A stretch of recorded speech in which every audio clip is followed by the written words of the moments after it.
जिले की हलचल। आकाशवाणी लखनऊ से प्रस्तुत है जिले की हलचल। आज सुनिए हमीरपुर और इटावा जिलों की हलचल। पहले सुनते हैं हमीरपुर जिले की हलचल। आलेख और स्वर है शिव कुमार का।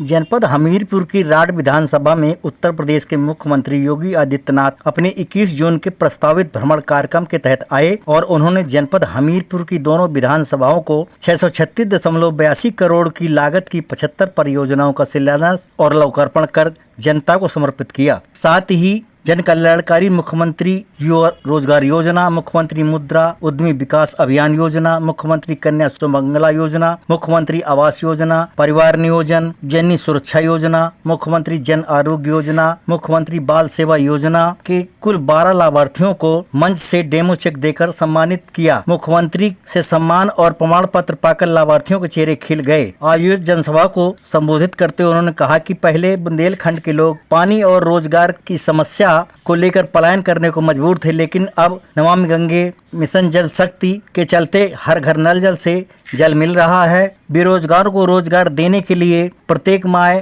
में कम से कम 4 बार रोजगार मेलों का आयोजन किया जा रहा है, जिसमें नामी गिरामी कंपनियां प्रतिभाग कर बेरोजगारों को रोजगार देने का काम कर रही हैं। बिना किसी जात मजहब को दरकिनार कर सभी को जन कल्याणकारी योजनाओं का लाभ दिया जा रहा है। उन्होंने कहा कि सबका साथ, सबका विकास, सबका विश्वास पर कार्य किया जा रहा है। जनपद हमीरपुर को मुख्यमंत्री के द्वारा दी गई सौगात के तहत बेतवा नदी में 650 मीटर लंबा पीपा पुल बनाने का कार्य किया जाएगा। ग्रामीणों को जाम की झाम से निजात के साथ 30 किलोमीटर का अतिरिक्त चक्कर भी नहीं लगाना पड़ेगा। पढ़ने वाले बच्चों को भी सहूलियत मिलेगी और कानपुर जालौन जाने में भी सहूलियत रहेगी। सदर विधायक मनोज कुमार प्रजापति ने बताया कि मेरे द्वारा 4 करोड़ 16 लाख की कार्य योजना बनाकर शासन को स्वीकृत के लिए भेजी थी, जिसे मुख्यमंत्री के द्वारा शिलान्यास किया गया है और मंजूरी मिल गई है। बरसात के बाद पैटून पुल का निर्माण कराया जाएगा। जनपद हमीरपुर में अंतर्राष्ट्रीय 12वें योग दिवस को उत्साह और व्यापक जन भागीदारी के साथ राजकीय स्पोर्ट स्टेडियम में मनाया गया, जहां बच्चे बूढ़े जवान सभी ने योग किया। कार्यक्रम के मुख्य अतिथि पिछड़ा वर्ग के आयोग के उपाध्यक्ष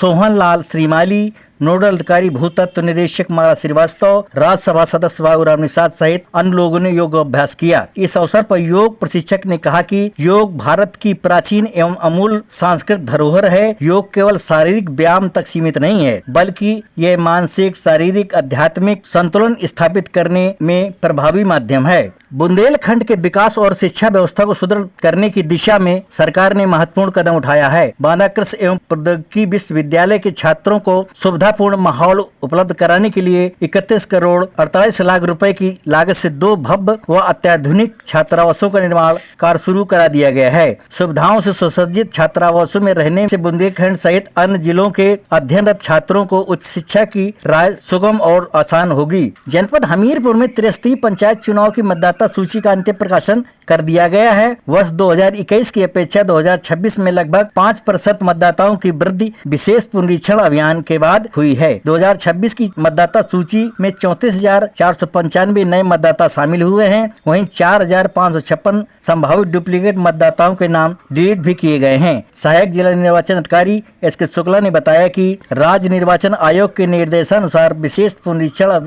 डुप्लीकेट मतदाता सत्यापन के बाद अब जनपद हमीरपुर की नई मतदाता सूची में 7,28,518 मतदाता हैं, जिसमें 3,26,350 महिला मतदाता और 4,01,762 पुरुष मतदाता शामिल हैं। उन्होंने बताया कि जनपद हमीरपुर में 7 विकास खंडों की 330 ग्राम पंचायतों में कुल 524 मतदान केंद्र और 1214 मतदेय स्थल बनाए गए हैं। जनपद हमीरपुर का किसान पारंपरिक खेती के साथ कैश क्रॉप की तरफ तेजी से रुझान बढ़ा है और फायदा भी मिला है। जिला उद्यान अधिकारी सौभाग्य सिंह ने बताया कि किसानों को भीमा सुपर प्याज की खेती करने के लिए प्रेरित किया और उन्हें निःशुल्क प्याज का बीज दिया गया, जिससे किसानों ने प्याज की खेती करके नासिक प्याज के ऊपर निर्भर न रहते हुए अच्छी आमदनी भी कर रहे हैं। NHRDF द्वारा उपलब्ध उच्च प्रजातियां का निःशुल्क बीज उपलब्ध कराया जाता है, जिसमें मुख्यतः Agrifound light red, Bhima super, Bhima Raj, Bhima Shakti जैसी प्रजातियां किसान भाइयों को निःशुल्क दी जाती हैं, जिनका जमाव और उत्पादन दोनों ही बहुत अच्छा हुआ है। हमीरपुर जिले की हलचल के बाद आइए सुनते हैं इटावा जिले की हलचल। आलेख और स्वर है अमित कुमार तिवारी का। इटावा डिस्ट्रिक्ट बार एसोसिएशन की तरफ से अधिवक्ताओं के लिए डीबीए सभागार में मेडिकल कैंप का आयोजन किया गया। सैकड़ों अधिवक्ताओं ने शिविर में स्वास्थ्य परीक्षण करवाया। स्वास्थ्य विभाग के सहयोग से सभी बीमारियों के 1 दर्जन से अधिक एक्सपर्ट डॉक्टर्स की टीम ने परीक्षण किया। मेडिकल कैंप का उद्घाटन मुख्य अतिथि जिला जज रजत सिंह जैन ने फीता काटकर किया। इटावा में 2026 की हाई स्कूल और इंटरमीडिएट परीक्षा में टॉप करने वाले मेधावी छात्रों का सम्मान हुआ। सदर विधायक सरिता भदौरिया की अध्यक्षता में विकास भवन के प्रेरणा सभागार में आयोजित समारोह में 14 टॉपर्स को 21-21 हजार रुपए देकर सम्मानित किया गया। अन्य मेधावियों को मेडल और प्रशस्ति पत्र मिले। इस दौरान मुख्यमंत्री योगी आदित्यनाथ के लोक भवन लखनऊ से लाइव प्रसारण को भी देखा गया। विधायक सरिता भदौरिया ने कहा, शिक्षा शेरनी का दूध है, जो इसे पीता है वही दहाड़ता है। जिलाधिकारी शुभ्रांत कुमार शुक्ल ने भी छात्रों को मेहनत, अनुशासन और शिक्षकों के सम्मान की सीख दी। इटावा में जिलाधिकारी शुभ्रांत कुमार शुक्ल की अध्यक्षता में एक जनपद एक नदी, डिजिटल लाइब्रेरी, जीरो पॉवर्टी अभियान समेत कई योजनाओं की समीक्षा बैठक हुई। जिलाधिकारी ने सिरसा नदी को प्रदूषण मुक्त रखने के लिए फिल्टर चैम्बर प्रभावी बनाने के निर्देश दिए। स्वच्छ भारत मिशन में नए पात्रों को शौचालय से जोड़ने और भीड़ भाड़ वाले इलाकों में सामुदायिक शौचालय बनाने को कहा। 117 डिजिटल लाइब्रेरी में प्रतियोगी पुस्तकें रखने और जीरो पॉवर्टी के चिन्हित परिवारों को राशन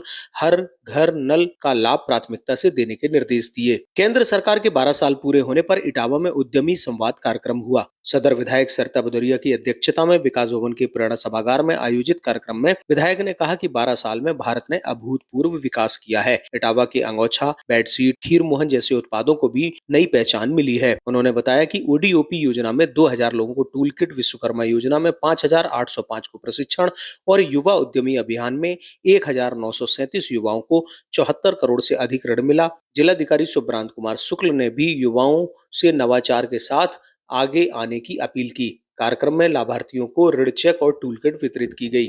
इटावा पहुंची महिला कल्याण मंत्री बेबी रानी मौर्य ने केंद्र की 12 राज्य और 9 साल के सरकार के कार्यकाल की उपलब्धियां गिनाई। उन्होंने कहा, अपराधी जेल में है, महिला सुरक्षा प्राथमिकता है, सड़क, बिजली, पुल, हॉस्पिटल बन रहे हैं। इटावा में यमुना और सिरसा नदी में जाने वाले गंदे पानी को रोकने के लिए जिला पंचायत राज विभाग ने बड़ी पहल की है। डीपीआरओ रोहित कुमार ने बताया कि यमुना किनारे के 10 गांव में फिल्टर चैम्बर बना दिए गए हैं। 10 ग्राम पंचायतों में 16 फिल्टर चैम्बर बनाए जा रहे हैं, जिनमें 12 तैयार हो चुके हैं। सिरसा नदी का जीर्णोद्धार भी शुरू कर दिया गया है। इस पहल से यमुना और सिरसा नदी को प्रदूषण से बचाया जा सकेगा और गाँव का गंदा पानी नदियों में जाने से रोका गया है। हमारे 10 गांव थे जिनका गंदा पानी जो यमुना नदी में जा रहा था, तो जिलाधिकारी महोदय के मार्गदर्शन में उनमें हमने फिल्टर चैम्बर बनाए गए। 10 गांव जो हमारे थे कवर किए गए। अब उनमें जो है पानी साफ तरीके से लगभग जा रहा है। जनपद इटावा में 285 माध्यमिक विद्यालय संचालित हैं, जिनमें 21 राजकीय, 54 सहायता प्राप्त और 210 वित्त विहीन विद्यालय संचालित हैं। इन विद्यालयों में 1,29,000 छात्र छात्राएं पंजीकृत हैं। उत्तर प्रदेश माध्यमिक शिक्षा परिषद ने जनपद में 5 माध्यमिक विद्यालयों की मान्यता समाप्त कर दी है। इटावा पुलिस ने ऑपरेशन दहन के तहत बड़ी कार्रवाई करते हुए 5,31,97,000 रुपए कीमत के मादक पदार्थ नष्ट किए। वरिष्ठ पुलिस अधीक्षक ब्रजेश कुमार श्रीवास्तव के निर्देशन में 7 केसों से जुड़ा 1,772 किलो गांजा चरस डोडा कानपुर देहात के अधिकृत प्लांट में जलाया गया। पूरी प्रक्रिया की वीडियोग्राफी हुई। इटावा पुलिस ने नशा तस्करी के खिलाफ सख्त कार्रवाई का संकल्प दोहराया। जिला स्तरीय ड्रग डिस्पोजल कमेटी ने यह कार्रवाई की। एनडीपीएस एक्ट के तहत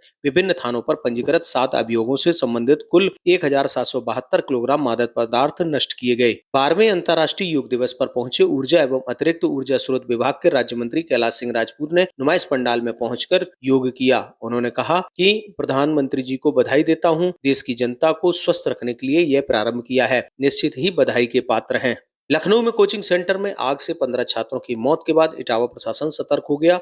जिलाधिकारी शुभ्रांत कुमार शुक्ल और एसएसपी ब्रजेश कुमार श्रीवास्तव ने कलेक्ट्रेट सभागार में व्यापारी संगठनों और कोचिंग संचालकों के साथ बैठक की। जिलाधिकारी ने कहा कि सभी कोचिंग, मॉल और प्लाजा में फायर सेफ्टी मानकों का 100% पालन हो। शॉर्ट सर्किट रोकने को अच्छी वायरिंग, एमसीबी लगाएं।